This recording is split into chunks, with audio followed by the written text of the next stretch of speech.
Great. Cool. Well, I think we've had most people join us now, so we're going to kickstart. So thank you all for joining us today for the latest Tech for Good talk. And today we're going to be speaking about ethical fashion. So just to run through what we're going to be chatting about today, we're going to spend a little bit of time up front talking about ethical fashion, about the problem, and doing a bit of scene setting before diving into our panel. So we're joined by some wonderful, inspirational panelists who are going to be chatting about all things ethical fashion and going to be sharing their insights as industry experts with us. So super excited to get you all introduced and to start that conversation as soon as possible. And then also we're going to be hearing from Michaela from The Fabricant, who's going to be speaking to us later. I'm really excited about that. They're doing some really cool things, so watch out for that one. And there will be some time for questions at the end. So please do feel free to pop your questions in the chat facility as we go through, but just making aware that we're going to leave some time at the end to get to those. So hopefully our panelists and Michaela will be sticking around to help answer those for you. So to start, some introductions. So I'm Gabby and I'm the head of commercial here at Three-Sided Cube. And I'm Rich and I'm the MD here at Three-Sided Cube. And Cube, we are a software development agency down on the south coast of England. And we're a very mission-led organisation, and our mission is that we want to change millions of people's lives for the better. And that's something we do manage to do every day. We work with clients all over the globe, helping them to achieve their mission, which is always within that for good space. And we do it by building tech for good. So we're a software house. Software has a huge impact on the way that people live their lives.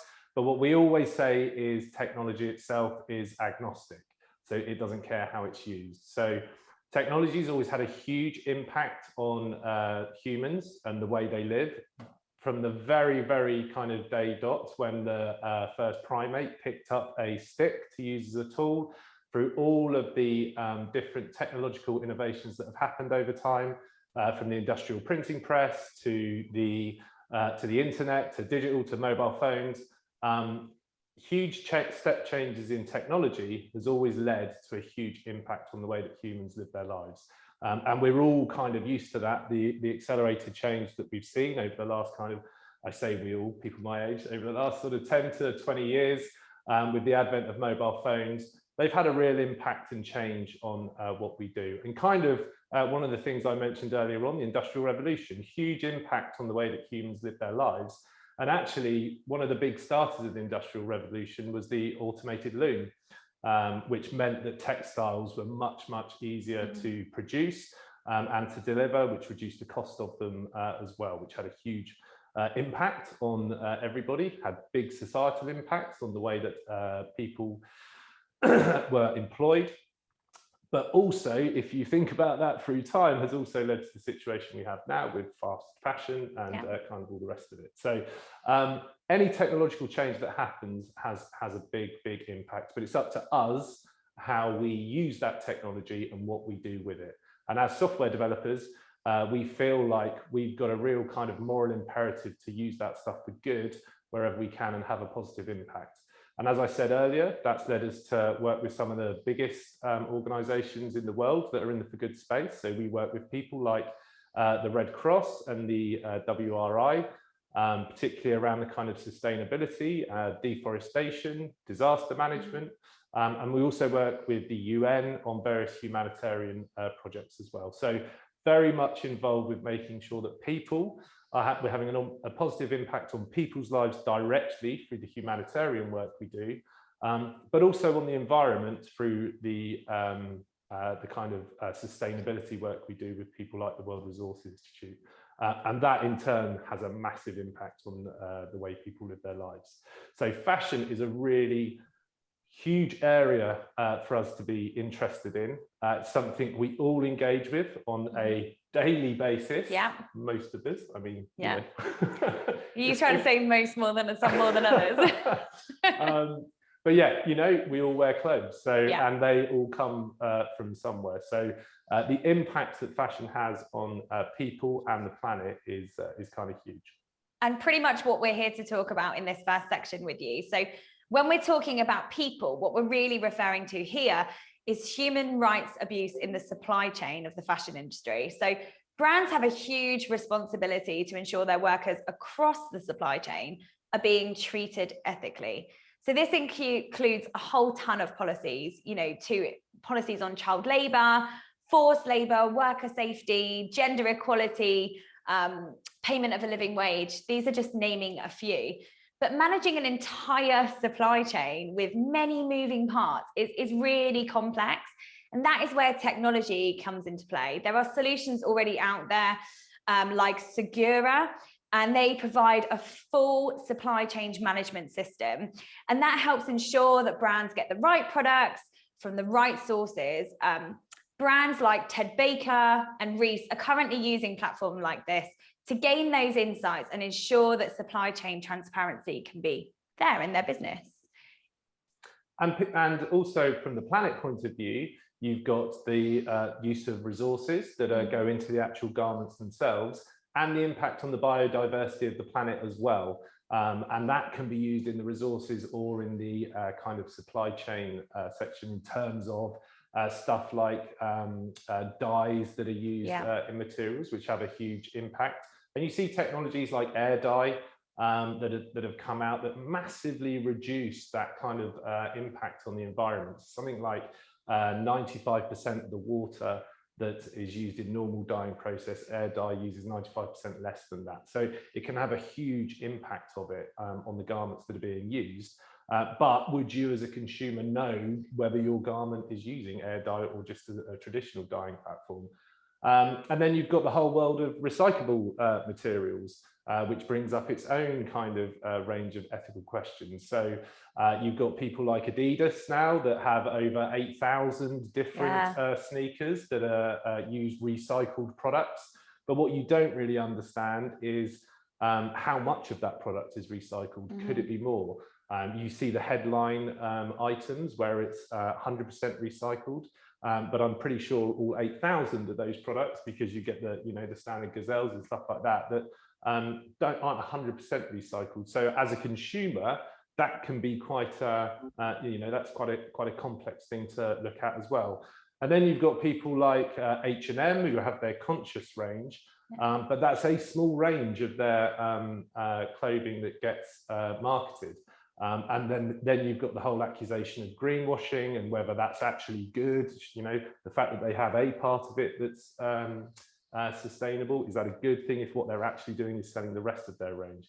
So it's a real kind of ethical minefield for consumers to wade through. And one thing we do know through everything we've done through our the sustainability work we do, is that consumers, when faced with too much choice, most of them do get turned off to it. So that's a real kind of problem in itself. It's interesting though, because that transparency as a consumer, like we said, is really hard. How do you know if a brand is ethical, what they're doing to be more ethical, and how do you spend your precious pound in the right way? There is a company called Good On You, which has developed a website and a mobile app, which kind of does just that. So Good On You do all of that hard work for you by providing shoppers with a brand rating system based on the most important social and environmental issues facing the industry. And basically what they do is they assess a brand's impact on people, planet, and animals. So essentially, they're empowering consumers to make better, more ethical choices with their consumerism. So some of the good stuff that we've really been talking about. So the example here on the screen is using Levi's. So if any of you have seen Levi's recent ad campaign, they're doing a lot of work currently in their sustainable denim collection, which they actually describe as their new range of water-saving, tree-loving, waste-reducing styles. So some big words they're using there. And that really presents them as a brand as super, super sustainable. But if you see on the screen behind, according to Good On You, Levi's does have some really good policies around managing water use in its supply chain. So that's great. They're saying that they're doing that in their advertising. But what they're not saying, and what Good On You have pulled out here, is that Levi's is not taking adequate steps to ensure payment of a living wage to its workers. So what Good On You is able to do here is paint a really full picture of a brand's approach to ethics, covering a wide scale of different areas, and really allowing us as consumers, you guys, to not just see the side of the story that their marketing want to publicize, what they're happy to put out there in those campaigns that we see on our TVs and in our magazines and whatever it is that you're looking at, but actually a full insight into the ethics of a company. And you'll see here from Good On You's rating that actually Levi's is rated as it's a start. So they're not rated as good or great, they're really rated as quite a low end, it's a start. Well, it's kind of in the middle, 3 out of 5. Well, yeah, I mean, not it's too bad. Yeah. But by looking at Levi's advertising, you would think. You wouldn't imagine that. And things like Good for Great are, Good On You, are, they're fantastic for a consumer to kind of demystify this kind of, to navigate the waters, if you like, of ethical consumption. Really interesting with these guys, though, whenever we look at this kind of stuff, we always sort of look at where the value's coming to them and how is it that, Good On You exists, what's kind of in it for them. And they are a very transparent organization. And sort of, don't get me wrong, these guys are the good guys. They're really trying to help with this stuff, but just to sort of show how difficult and complex this stuff can be. When you look through their terms, one of the things they say is that they actually make their money through their affiliate marketing links. So what they're looking consumers to do, search on their site for an ethical brand that can get them their pair of jeans or their shoes or whatever, and then direct that, that consumer to the person's site. And they say here that we only work with brands rated good or great using our transparency rating methodology, which is really cool. But unfortunately, as we can see from the Levi's example, these guys are only rated it's a start, but they do still have the affiliate link on there. So it proves that it's difficult for everybody, even with the best intentions in the world, it can be quite easy to slip up on this stuff. So it's a really, really difficult one to kind of navigate. And I think it's probably worth chatting to some people that really know what they're talking about on this stuff to try to understand a bit more about it. So without further ado, that's where we're going to bring in those experts, and we're joined by our wonderful panel. So we are going to get you all familiar with them in just a second, but I just wanted to do a little reminder at this point that we will be hearing from the wonderful Michaela from The Fabricant after this panel discussion, and we will be leaving time at the end for questions, but please do pop your questions in the chat function as we go along, and we really look forward to diving into those a bit later on. So welcome, panel. Thank you so much for all joining us today. It's wonderful to see you all, and I'm trying to see you. You're quite far away from my screen, so sorry about that. So yeah, without further ado, it would be great to kind of do a short introduction, tell us a bit about yourselves and what it is that you do. So Tony, do you want to kick us off with that? Yeah, sure. Thanks, Gabby. Thanks, Rich. So my name is Tony Dunkley, and I'm a co-founder of Justice in Fashion, whose mission is to reduce the exploitation and imbalance in the fashion industry, focusing on women and gender equality. I'm a former police detective focusing on human trafficking and people smuggling, and I now work with the United Nations Office on Drugs and Crime in East Africa to mentor human trafficking units in source countries where human trafficking victims are often sourced. Amazing. Thank you so much. And I think we can hand over to Cressy now. Hi, my name is Cressy. I'm the co-founder of Elvis & Cressy. We started, we actually didn't intend to start a fashion business. We just wanted to rescue all of the fire hose that was going to landfill in the UK. We started doing that in 2005. And yes, we have achieved our goal. We now collect 15 other materials, but the main things that we do is that we rescue, we transform, and we donate. So 50% of our profits go to charity, and with the fire hose collection, 50% of the profits go to the firefighters charity. Amazing. Wow. It's really cool. Incredible. And Joey? Hi everyone, my name is Joey Pringle. I'm the owner of the Xin Factory. We're a luxury handbag factory located in Guangzhou, China. So our factory is built on a foundation of 5 core values: sustainability, radical transparency, plant-based culture, giving back and offsetting, and most importantly, meditation and wellness. The goal of our factory is to really provide a home for brands to have a like-minded, ethical place to get their products made. We launched the company last year. I'm currently based in Bournemouth in the UK because I'm stuck here because of COVID, but I will be in China full-time living at the factory. And yeah, we're excited to see where things will go for us this year, and excited to be here talking about this wonderful topic. Amazing, thank you so much. And last but definitely not least, Melina. Yeah, hi everybody. So first of all, I wanted to include something else to your ethical fashion definition. So one dimension was missing for me, and this was also the reason behind my brand, and it's the animals in the ethical fashion world. I am, my brand Melina Bucher was made to design fashion and luxury bags, but without any animal ingredients. So we are completely PETA approved vegan, and also with a strong focus on new material technologies, and also some tech, because it is fun for us and for our team. So yeah, that's for us. Amazing. Well, thank you all so much. I mean, just from those introductions, we really do have an incredibly amazing panel, and we're super excited to learn more from you all. So thank you so much for joining us. So I think one of the areas that we kind of touched on at the start was really looking at those barriers and the challenges. So I think a really good place to start would be, just to understand from you guys as industry experts, what are the barriers of ethical fashion?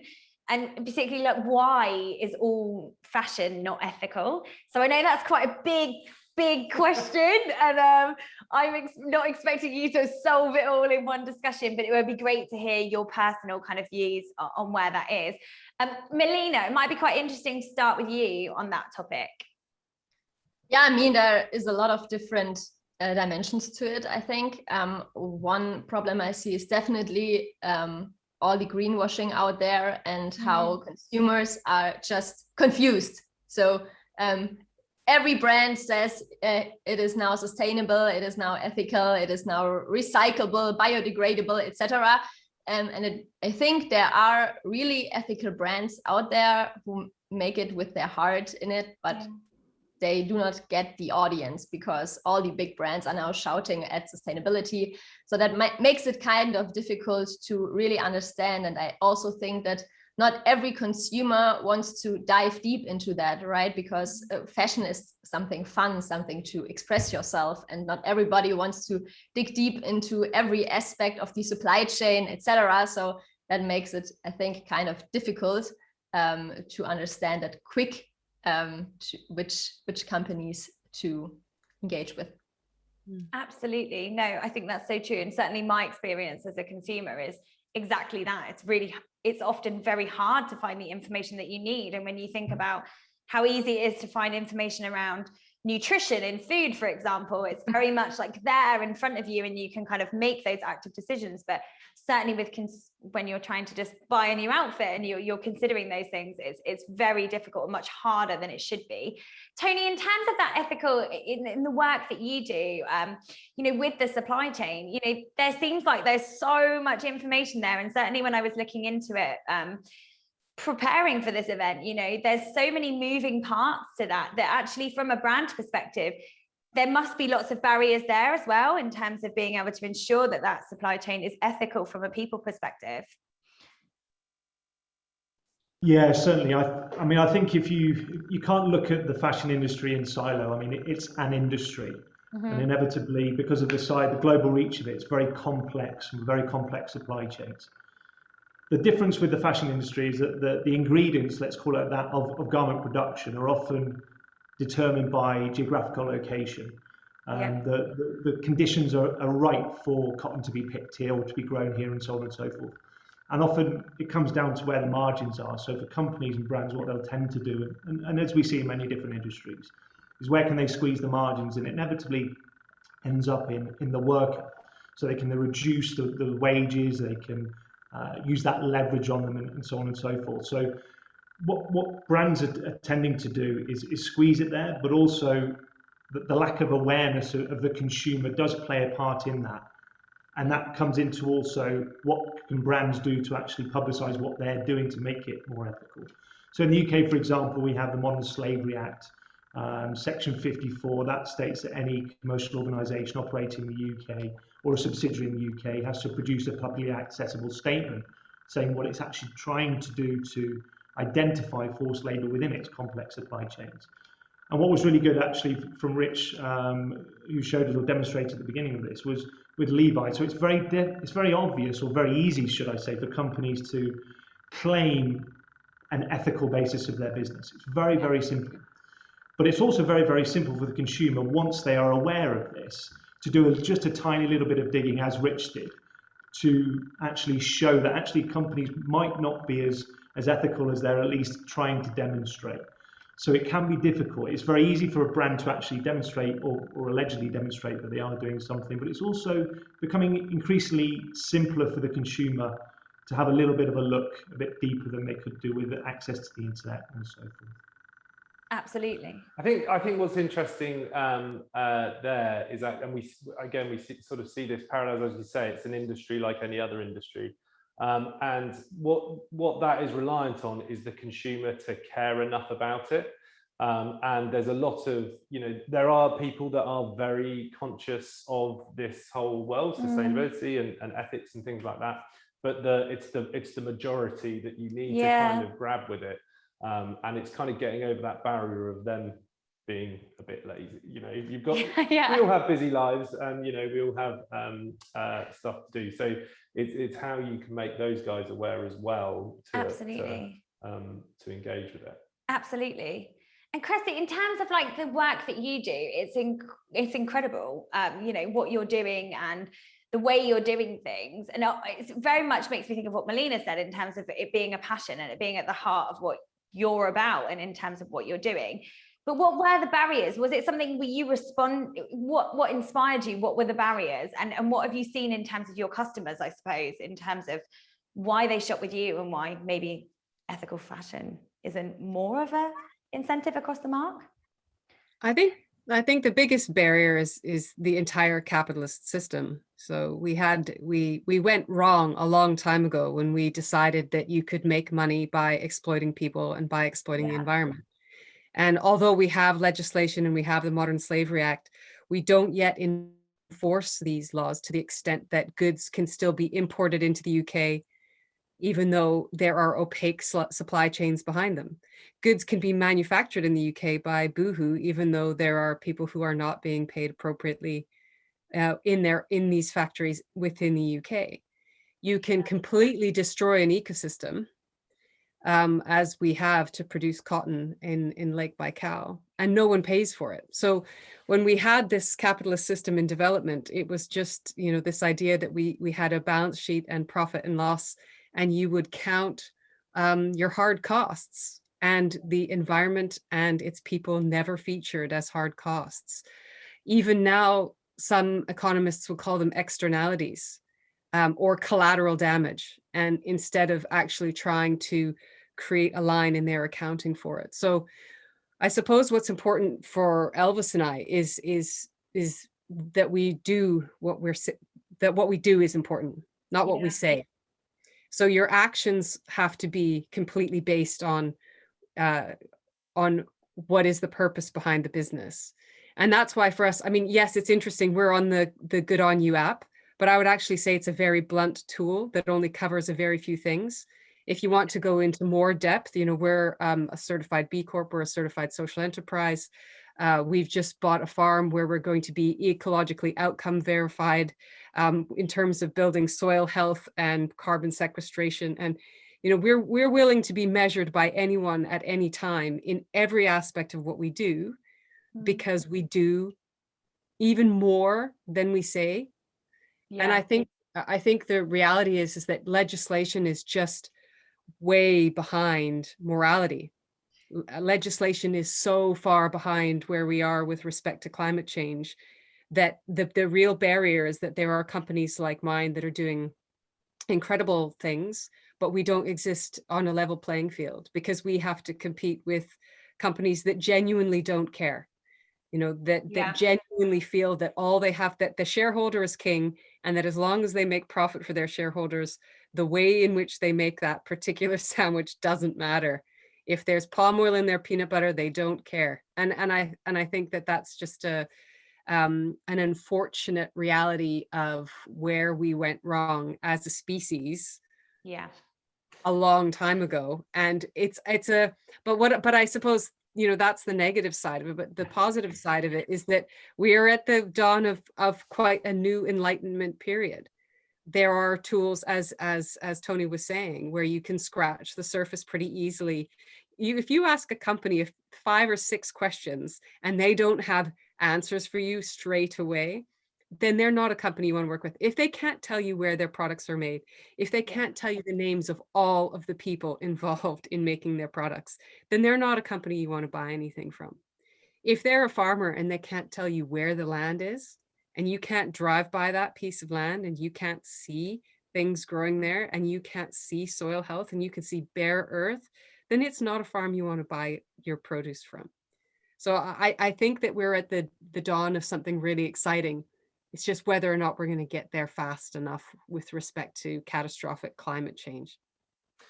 And that, I guess that's interesting from a kind of, well, there's a couple of bits that sort of jump out there a little bit.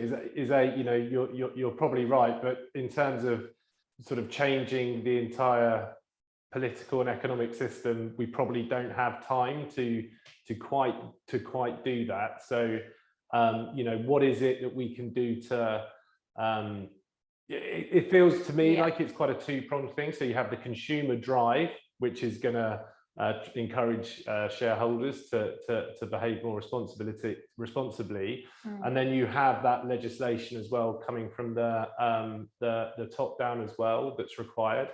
But obviously there's a lot of challenges to that in a global, when you've got global supply chain, because you're looking for a lot of countries to work together to do that.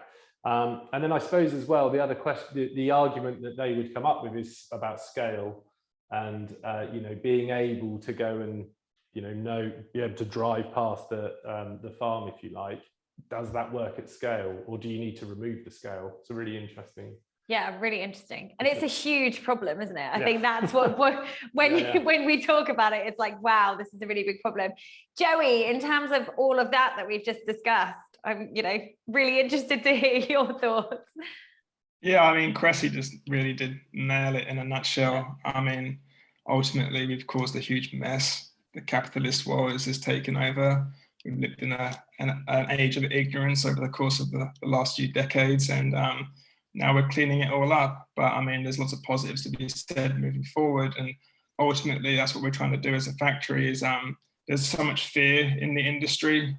There's so much uncertainty and people not knowing what to do, and what we're trying to do in Vishin is really give that peace of mind and just go straight to the raw source. By starting a factory in China, people feel like made in China is a horrible thing and it's a bad thing, and that's not correct. And the reason why I'm moving to China is to really provide that transparency and to keep it very simple, because the consumer ultimately is the one that's going to change the way we buy things, and the consumer can't keep up with legislation and certifications. They want someone they can trust. And what I'm doing is that my background is in sustainability and in supply chains, and I know how I wanted to see the industry operate, and I couldn't see that when I was visiting Vietnam and China. And I know how simple it is, and how simple that we need to make these small adjustments for the consumer to really have trust in who they're buying from. And as a factory, what we're doing is sort of supporting the brands we work with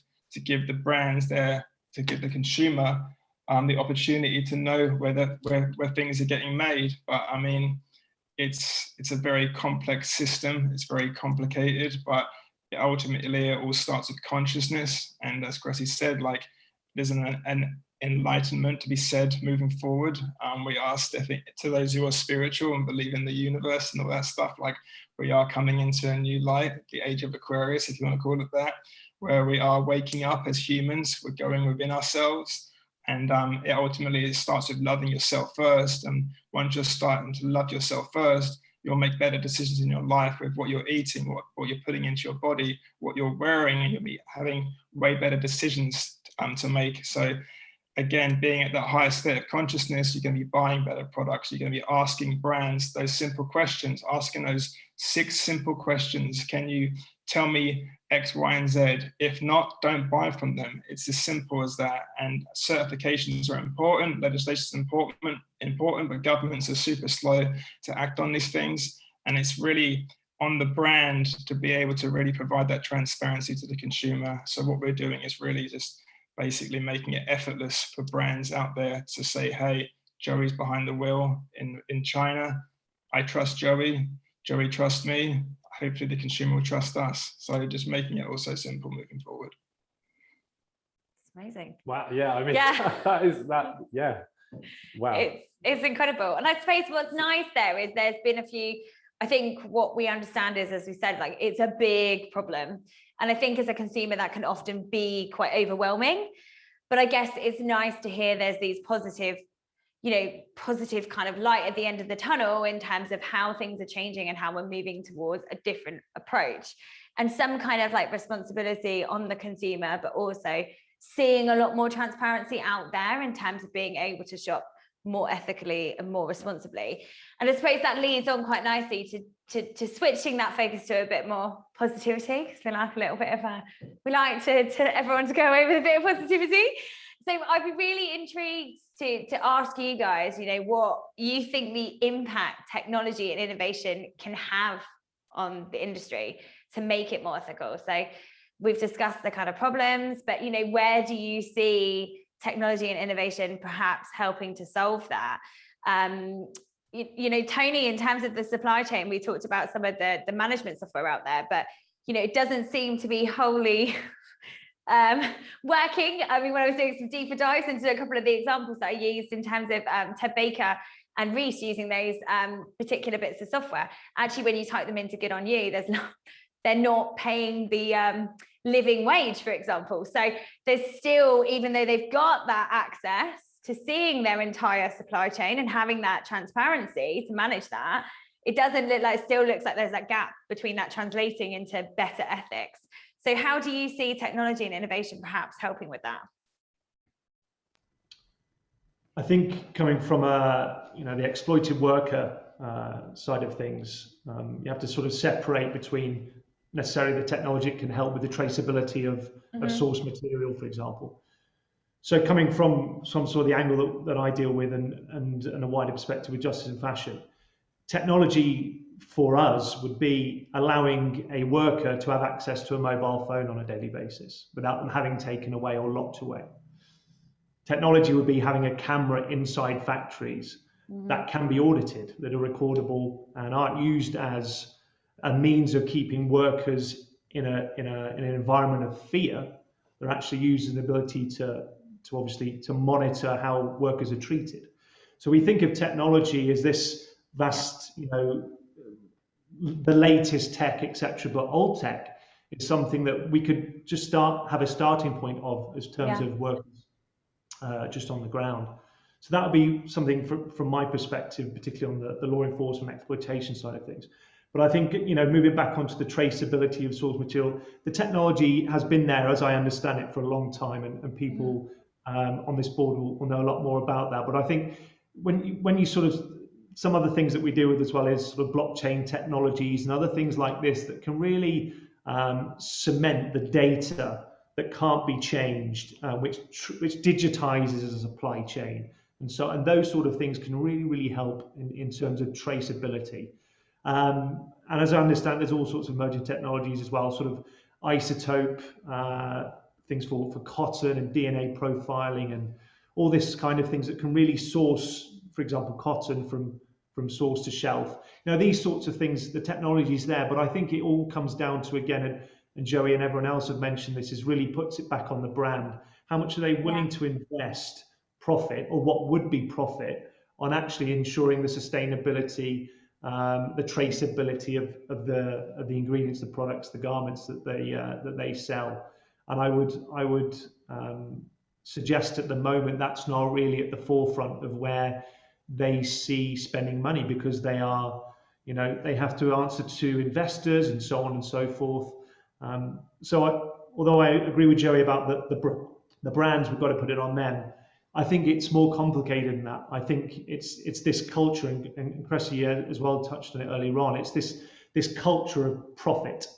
How do we ensure that the investors understand that the profit has to be reduced in order to for the greater good? How do we ensure that the consumer understands that, and so on and so forth? And that again would apply leverage. All that would build leverage against the brand to try and invest that money in a more sustainable way.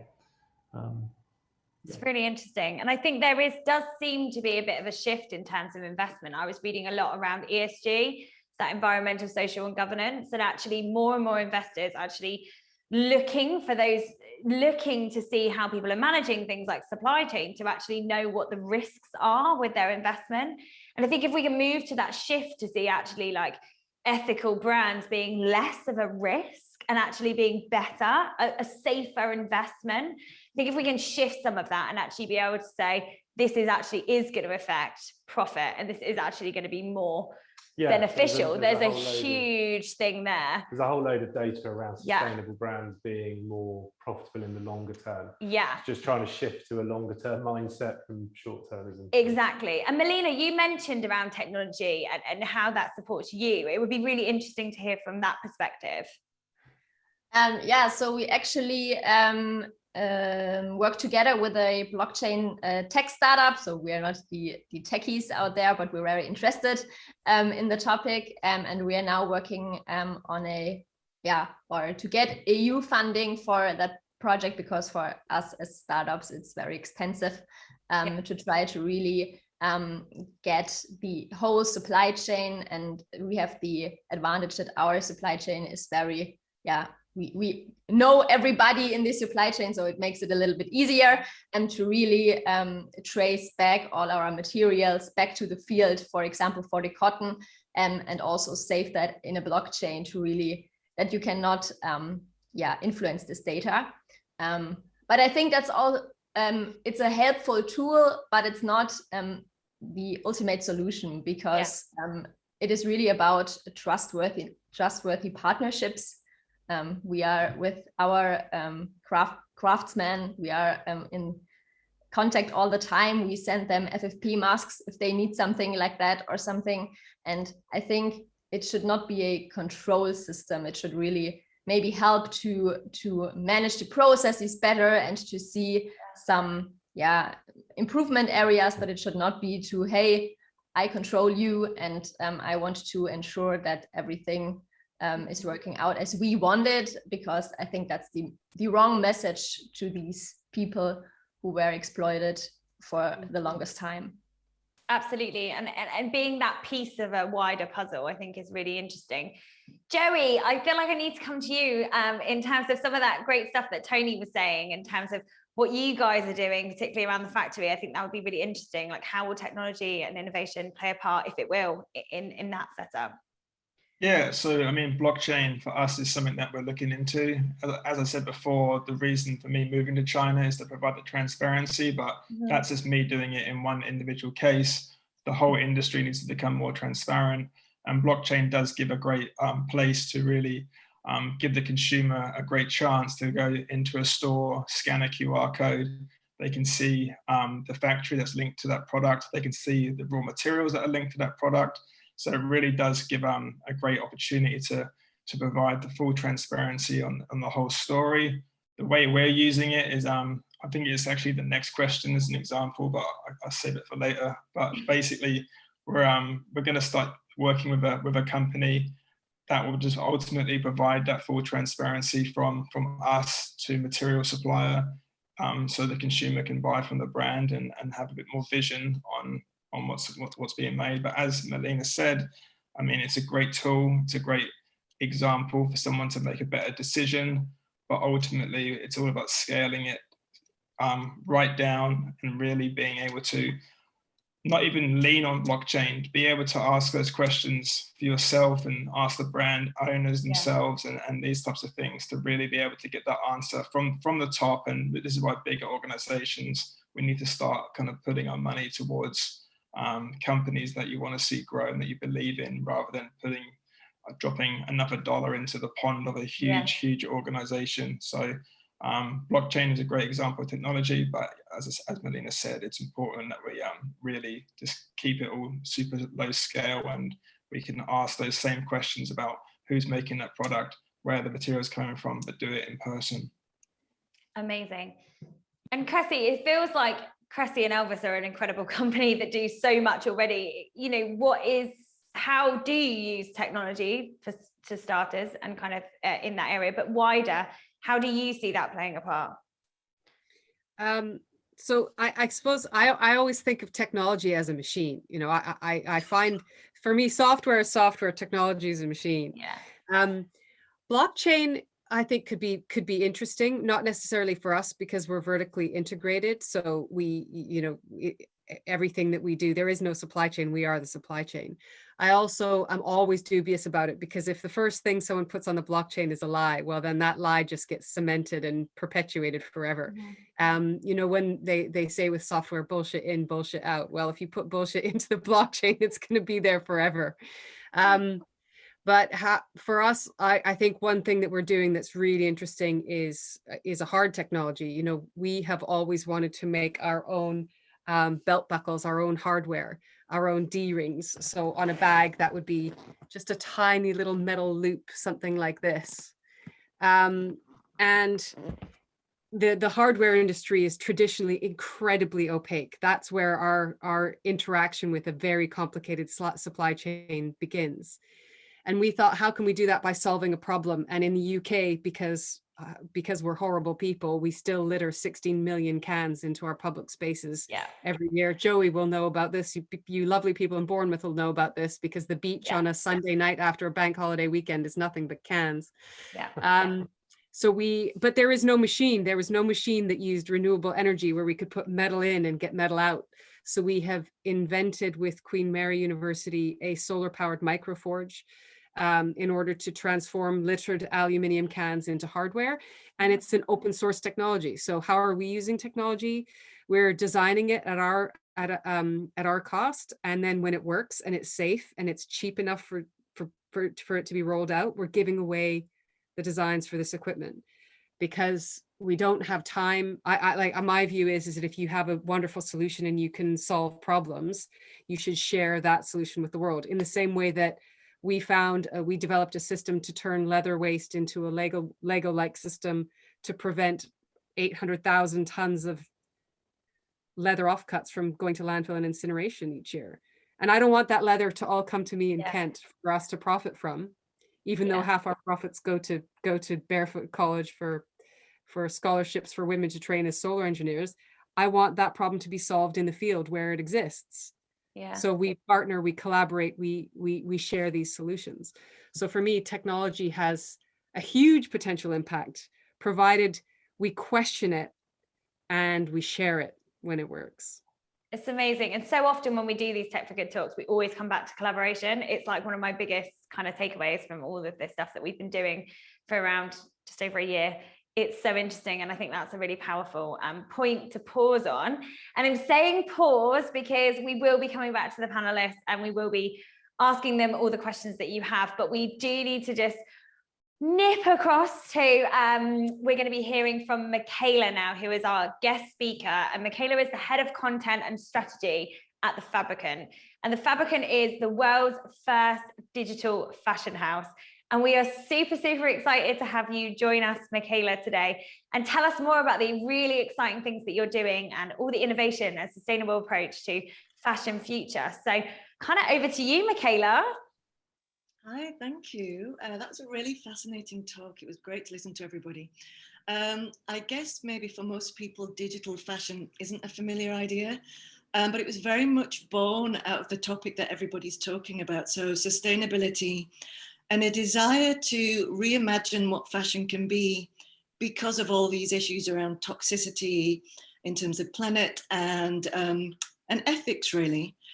So our take will feel like a bit of a departure. I'm going to attempt to share some slides using the wonder of Zoom. So let me see if I can do that. Because what we do is incredibly visual, it makes much more sense if you see some images. So let me give that a go.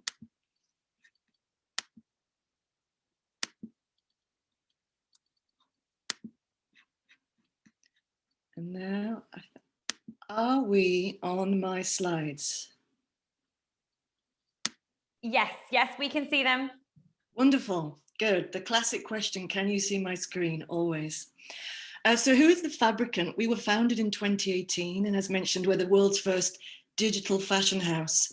What that means is we don't create anything physical whatsoever. We create fashion that's entirely non-physical.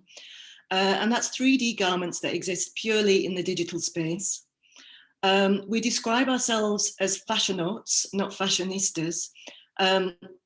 Because we're iterating for a completely different kind of fashion, we kind of have to think of a new language to describe ourselves. So as fashionauts, we describe ourselves as pioneers exploring the 3D space where fashion meets tech. We still try to get emotion into our storytelling because fashion is about emotion. And obviously that's something that we try to transition into the digital space. The image that you're looking at here is from one of our first couture collections called Deep. This was a collaboration with an algorithm, actually. So it's the first human algorithm collaboration to attempt to create a fashion collection. And our creative director fed hundreds and hundreds of data sets into the algorithm to tell it this is what fashion is. And then asked it to iterate its own designs, one of which is this one. And then Amber kind of tried to create some sort of sense out of it. So as I said, we're reimagining the future of fashion. We're trying to lead the fashion industry towards a new sector of digital-only clothing, because we believe that digital-only clothing is something that, now that we have the technology, we can really utilize. When we're only ever interacting via a screen, as we are now, we just don't need to create anything physical for that. Obviously, this is quite a radical proposition. And when we began in 2018, I think people found us interesting, but we were sort of this outlying idea that was kind of novel, but we were being observed by the fashion industry. Obviously, 2020, very unexpectedly, made a lot more sense of what we do in terms of non-physicality. So the digital fashion industry in 2020 has accelerated. I don't know by how many multiples, but it's really, I guess, brought digital fashion to the fore, and suddenly the wider fashion industry could see the value in what we did in a way that maybe wasn't quite as tangible before 2020.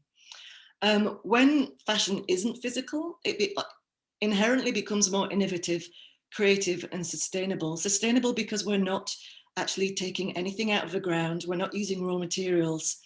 They will never end up in landfill. So it's a sort of a sustainable take on the fashion industry, which is obviously outside of the sustainable industry that everybody in this panel is talking about. We talk to people in the circular economy, like the Ellen MacArthur Foundation, which is an amazing organization, and I'm sure Cressa is very familiar with them. Obviously, when something is circular, it uses waste as a resource and keeps materials in circulation. Obviously, we don't create anything, so we're considered a kind of evolution on the circular economy conversation, but we are still included within that conversation.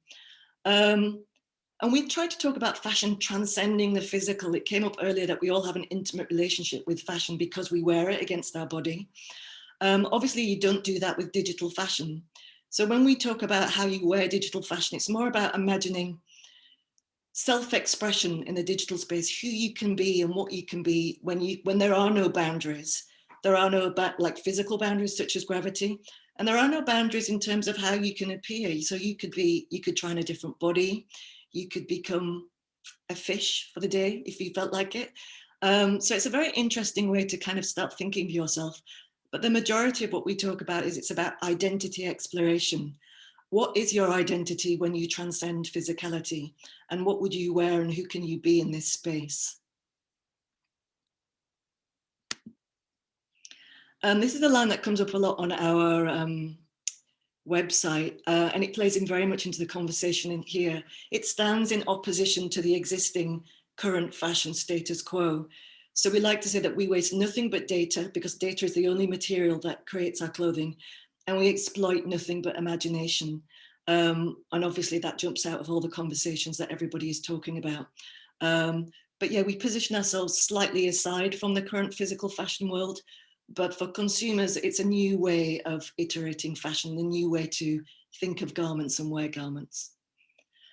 All of these ideas kind of require a mindset shift. We're very aware when we present what we do to people, they just say, what do you mean? And digital fashion, what do you mean you're creating clothes that don't exist? So there is a little bit of a conversation to be had always.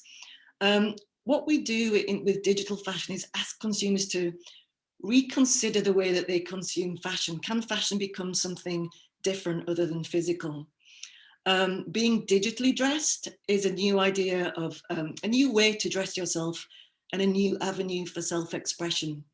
But it also redefines what ownership of clothing means. Of course, you can own digital fashion, but you'll never have to put it in a closet. You'll never have to launder it. It will never have to be delivered to your house. So it's a different way of owning clothing that obviously isn't physical or tangible in the same way, but you can own it. You can build a digital wardrobe.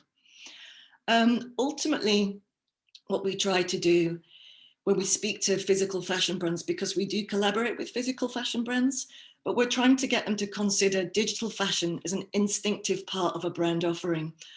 Obviously, our work appeals to younger people who have grown up as digital natives. They understand entirely what digital fashion can be because they're used to iterating themselves digitally on Instagram, for example, and they're used to curating their identity. When we ask them to consider making digital fashion items, it's with the idea that they need to reduce the production of physical stuff because we believe that the world just doesn't need any more physical stuff. The image that you're looking at actually is a collaboration we did this year with Buffalo London. It was the first time a brand that had only ever been physical had placed a digital only item onto their website for consideration. So their audience had never heard of digital fashion. We created this digital sneaker for them, which is made out of flames, which is obviously entirely impossible in the real world. And Buffalo very boldly put it on their website next to their physical inventory and offered it to their audience and said, would you like to be digitally dressed? Obviously, this was somewhat confronting for an audience who had never heard of digital fashion. When they bought the sneaker, it would take them to a site where they would upload an image of themselves and they would have the sneaker digitally fitted to that image, which they could then share across their socials. It was a really important moment for digital fashion because it allowed this conversation to open up from the kind of tech-centric world that we're very familiar with to the general consumer. So it was a really interesting moment. I'm going to attempt to play this film that kind of brings all these ideas together. It's 2 minutes long, so I'll just leave you with this for a moment and hopefully you'll be able to hear the soundtrack. This is about a platform that we're creating called Lena.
And ultimately, I guess the question that we generally ask is that we believe that fashion does not need to be physical to exist. And it begs the question, do you?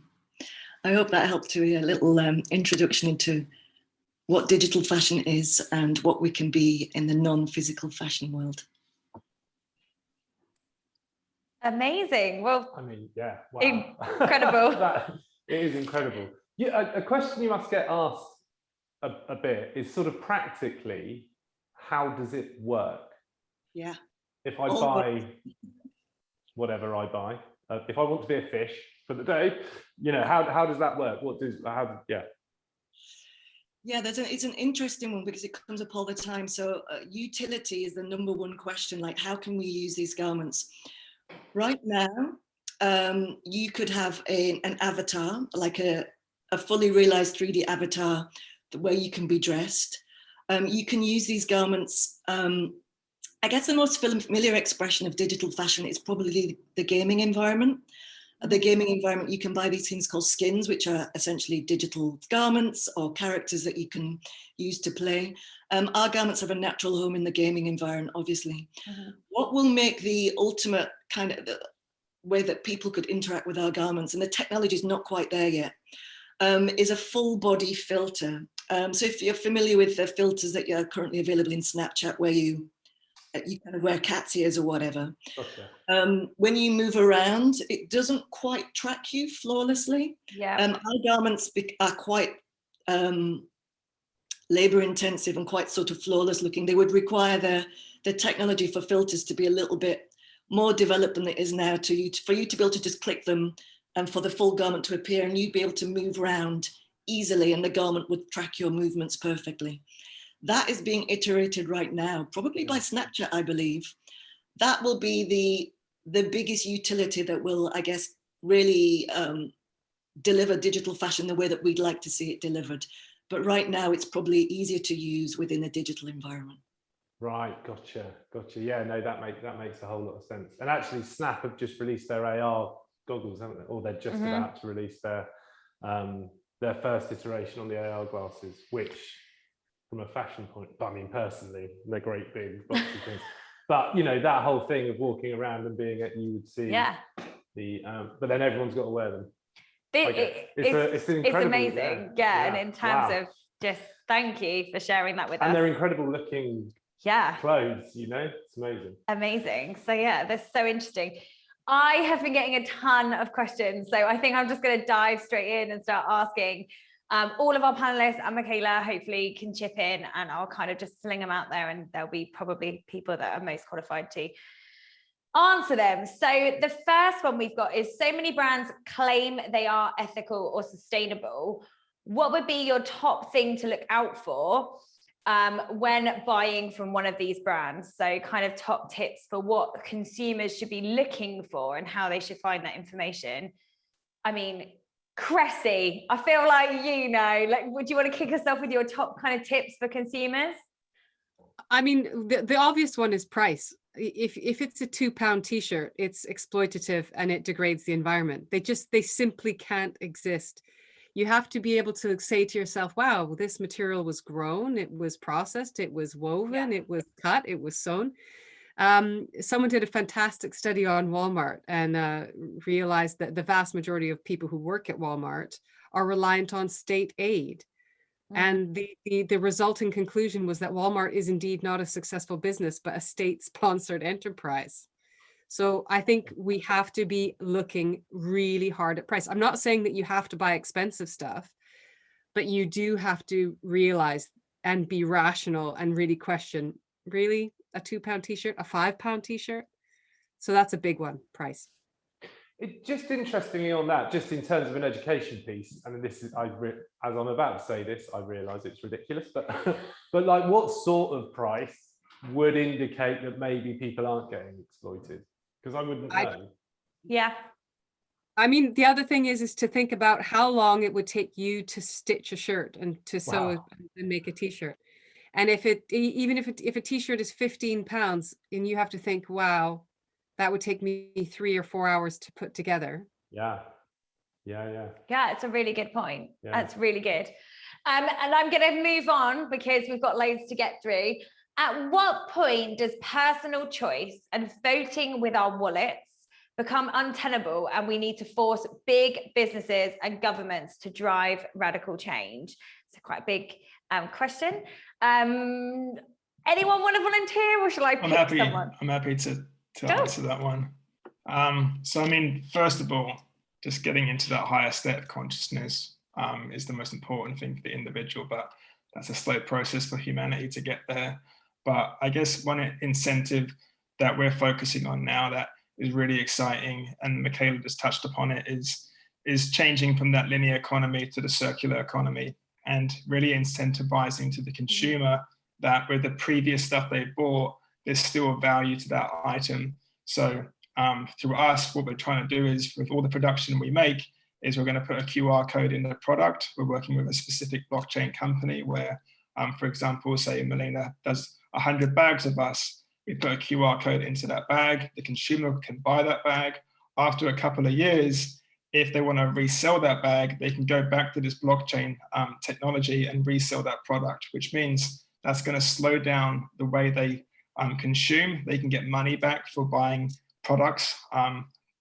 They can get money back for reselling a product. And every time that product is going in through circulation, say that bag changes hands 10 times, everyone who's part of that process will benefit from a royalty aspect of that product. So the longer the product stays in circulation, the more incentive for everyone to make more money out of the same item, which means that when the consumer is going to shop, if they're focusing on buying a better product at the beginning, knowing that later on in life they can resell that product, it means they can combat slowing down, approaching the likes of like your Primarks, your H&Ms at the beginning, because they're buying a better product at the start. For us as a manufacturer, our goal is to make nothing eventually. It sounds stupid. The whole idea is to slow down manufacturing and produce less, but still be profitable. So for us, through circulation, if all of our stuff in production goes into the circular model and people are reselling those products that we've made, as a manufacturer, we'll also get a royalty from the product changing hands over and over again, which ultimately means in the long term, we can start to produce less, knowing that our product is still in existence going into circulation, resulting in us making more money, which eventually will end up in not making more and making way less, but still being able to make money. And from an ethical standpoint, that means that we're not putting so much pressure on our workers. The supply chain is under less pressure. And so the circular economy, if anyone that hasn't started to look into it, start getting your head wrapped around that mindset. And that's the way we can combat this linear approach to make things change quite dramatically moving forward. Absolutely. Yeah, I mean, lots in there, Jerry. Thank you so much. And this next question has probably been answered by the first two, but Melina, you might have a couple of points to add to this, but the question here is, Boohoo are one of the worst offenders. I feel that consumers know this, but it still does not deter consumers from buying. How can we combat this? So I think there's quite a lot, but I don't know if there's anything that you can add to the question. Yeah, I mean, we are here a little bit in the sustainability bubble, I think. Yeah. I think a lot of the consumers really are not into the topic at all, and they buy what, I don't know, the media or influencers show. And I'm always a little bit, yeah, I will not say angry, but a little bit sad when I see all the influencers really making advertising with 50% off codes, etc., because they have really a huge responsibility for young people and they're really not getting it or do not care. I don't know. So yeah, that's quite challenging, obviously, because we cannot force the consumers to care. Yeah, absolutely. No, it's a really interesting one, and especially where we're saying that consumers have such a big part in that. There's a lot to be done in that area. Okay, I'm rattling through, and Tony, I'm already saying that this one's for you. So our SDGs, so for everyone at home, that is Sustainable Development Goals, not more important for companies to aim for rather than ESG, which we mentioned earlier, so that environmental, social governance. Forgot there for a second. Tony, do you have any thoughts on that? I know that's your kind of area. Yeah, sure. I mean, I think you have to look at the two things quite separately. So the SDGs are more of a map, an idea, a concept of what we'd like the world to become at the end. So they're the goals. When you look at SDGs, you're sort of looking at how a company may actually achieve those goals, although it's looked at separately. So it's more about the tangible things. What are they doing from day to day? How are their operations and all these sorts of things? What are they doing to give back to the community, ensure sustainability, in order to perhaps reach what we would refer to as the SDGs in the future? So probably thinking of it as part of the same holistic approach, although the SDGs are what we're aiming to have. The ESG is more like how we're going to get there, if you look at it in those terms. So they're reciprocal, they work together in theory. Amazing, thank you. That was so comprehensively answered. This is amazing having you all here, by the way. It's so great, making my job so easy. Michaela, I've got a question for you. So with the Fabricant, how do you calculate the environmental cost of energy usage of servers, etc., and the chemical usage within technology and devices that you use? Yeah, we've been trying to get our heads around this one. So we commissioned a report with Imperial College London that added numbers to our kind of theory.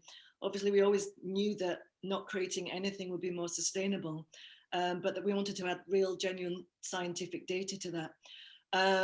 We worked with an amazing researcher there, and they tried to take all of these things into account. It's really difficult when you get to data centers because obviously we aren't in control of that. It's sort of, you can kind of work out the percentage of what we're using internally and then attempt to do some very complicated maths. It's really difficult. What that then does is make you consider the energy source in the first place, which we also can't account for. Like, how is that energy being created?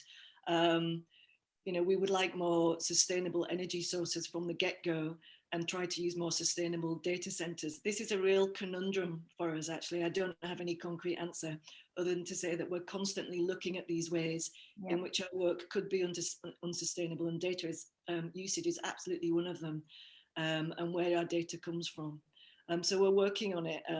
Currently, we know that in terms of carbon impact, we've got a huge reduction when you create a non-physical item compared to a physical one.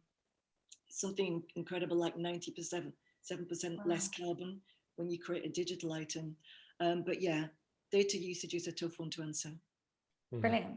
That's really interesting. The guys have been talking about blockchain a lot, and obviously the cryptography behind that, and there's a whole world of ethical software as well that you kind of have to layer onto all this kind of stuff from a sustainability point of view. Yeah, you don't want to approach a solution and create another problem in the process, which is definitely not.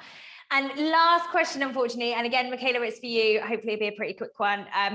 Are you working with any mental health charities for Lena? We're not. I mean, Leela's an interesting project in that we're trying to get people to reflect upon themselves using the medium of digital fashion. I did see the question. It was regarding gender, actually. Everything that we create is genderless. We don't believe in, why is fashion gendered in the first place, physical fashion. But we certainly don't believe in taking those ideas into the digital space. So everything we do is genderless. It's an interesting question because a lot of what we do is trying to democratize the idea of fashion creation. So the people that we partner with like now are creators in the digital space. And in terms of their own questions, they bring very interesting ideas to us regarding non-binary fashion and how to be a creator in this space. So right now we're not partnering with a specific mental health charity, but we're certainly partnering with creators who have those kinds of things as their concerns. Amazing. Well, thank you. Yeah, thank you all so much for all your time and sharing all these incredible insights with us and everyone who joined us. I think we've got lots to think about. I've certainly got a lot to think about, and I think I could have spoken to you all for several more days around that topic, which feels so big, and I've learned so much. So thank you so much. And thank you to everyone who sent in your questions as well. That was really amazing. So that brings us to the end of our Tech for Good talk. And just before we head off, we just wanted to make you all aware that our next Tech for Good talk will be on the 29th of June. And we are going to be talking around behavior change. So a lot of the things that we've been chatting about today in terms of how you change behaviors and you nudge people towards doing better, good things, we're going to be diving into that topic and speaking to another panel of experts around how you make good behavior change. So hopefully you can join us all then. And thank you again to all our panelists and everyone who's joined us. It's been really fun. Thank you, guys. Have a good rest of your day. Bye now.